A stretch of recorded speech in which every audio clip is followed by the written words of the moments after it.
Hello guys, আসসালামু আলাইকুম। সবাইকে স্বাগতম ইফা রেসিপি রুমের পক্ষ থেকে। চলে আসলাম প্রতিদিনের মতো মজার আরও একটি রেসিপি নিয়ে তোমাদের সাথে শেয়ার করার জন্য। আজকে আমি তোমাদের সাথে শেয়ার করব ছানার কালোজাম মিষ্টি।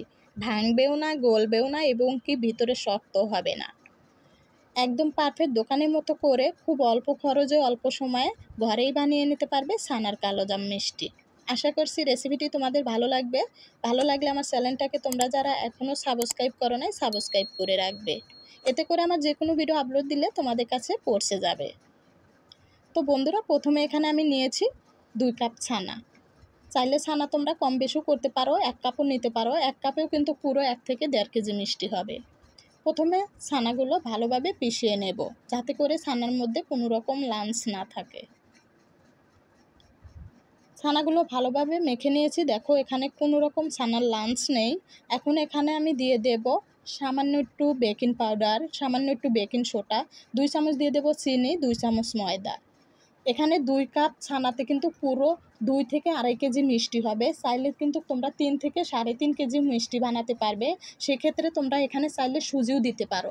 হাফ কাপের মধ্যে অর্ধেক সুজি অর্ধেক ময়দা দিতে পারো। আবার বলতে পারো যে মিষ্টিগুলো ভিতরে শক্ত হয়ে যাবে কিনা। শক্ত হবে না, তবে যদি হাফ কাপের বেশি দেওয়ার চেষ্টা করো এতে করে মিষ্টিগুলো শক্ত হয়ে যেতে পারে। সবগুলো উপকরণ আবারও ভালো করে মেখে নিয়েছি। আর যত বেশি ভালো করে এই লাঞ্চটা মেখে নিতে পারবে তত বেশি মিষ্টির রেজাল্টটাও ভালো পাবে। তো দেখো, এর মধ্যে কিন্তু চিনির কোনো লাঞ্চ নেই। এখন এখানে দিয়ে দিচ্ছি 1 চামচ ঘি।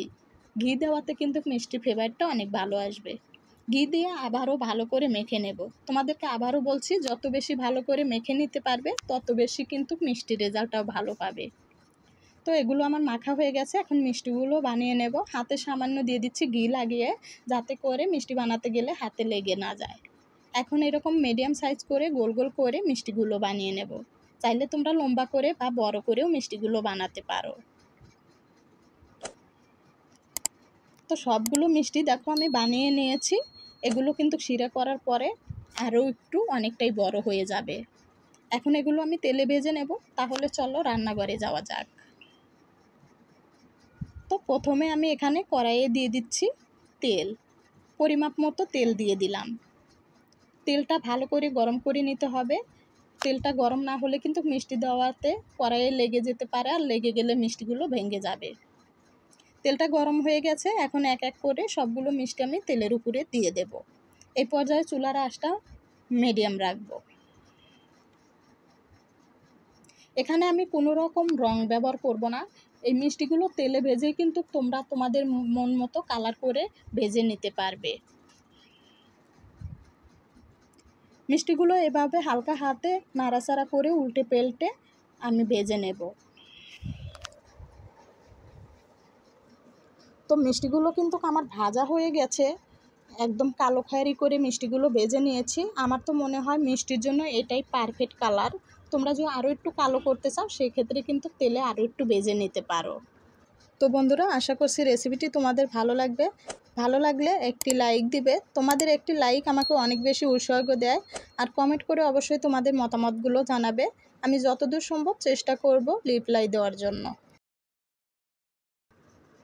তো এগুলো এখন আমি তেল থেকে নামিয়ে নেব।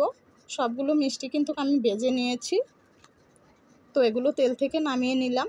এখন এই মিষ্টিগুলো শিরা করে নেব। তো কড়াইয়ে আমি কিন্তু দিয়েছি 2 কাপ পানি, আর সাথে দিয়ে দিচ্ছি 4টি সবুজ এলাচ। 2 কাপ পানির জন্য 2 কাপ দিয়ে দিচ্ছি চিনি। এখন চিনিটা দিয়ে শিরাটা আমি জাল করে নেব। সেটা জাল করার জন্য এখানে দিয়ে দেব আমি সামান্য একটু লেবুর রস। লেবুর রস দিলে কিন্তু শিরাটা অনেক ভালো হয়। এতে করে শিরা কিন্তু ঘন হয়ে যাবে না। তো এখন জাল দিয়ে একটা বলক তুলে নেব শিরাটা। শিরাটা জাল করে আঠালো করার কোনো প্রয়োজন নেই, বা ঘন করারও প্রয়োজন নেই। শুধু চিনিটা পানির সঙ্গে মিশে গেলেই হবে। তো একটা বলক চলে এসেছে। এই পর্যায়ে এখন আমি চুলাটা বন্ধ করে দেব।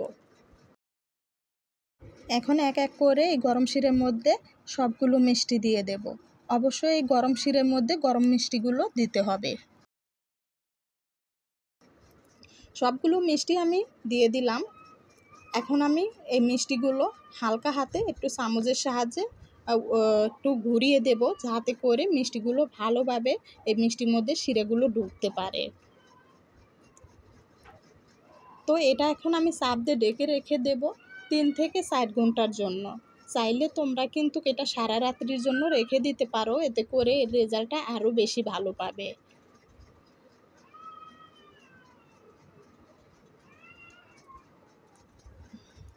তো দেখো মাশাআল্লাহ 3 থেকে 4 ঘন্টা পরেই মিষ্টিটা কত সুন্দর হয়েছে, অনেকটাই কিন্তু বড় হয়ে গিয়েছে আর এর মধ্যে রস ভর্তি হয়ে আছে। দেখো চাপ দেওয়াতেই কিন্তু রসগুলো বের হয়ে আসছে। একটা মিষ্টি ভেঙে দেখাই, দেখো ভিতরে কত সুন্দর ফাঁপা হয়েছে। আমার তো মনে হয় দোকানের চেয়েও পারফেক্ট হয়েছে। এভাবে কিন্তু ঘরেই অল্প খরচে তোমরা খুব অল্প সময়ে ছানা দিয়ে কালোজাম মিষ্টি বানিয়ে নিতে পারো। তো বন্ধুরা আজ এই পর্যন্ত, সবাই অনেক অনেক ভালো থাকবে। তোমাদের সাথে আবারও দেখা হবে এরকম মজার মজার রেসিপি নিয়ে। আল্লাহ হাফেজ।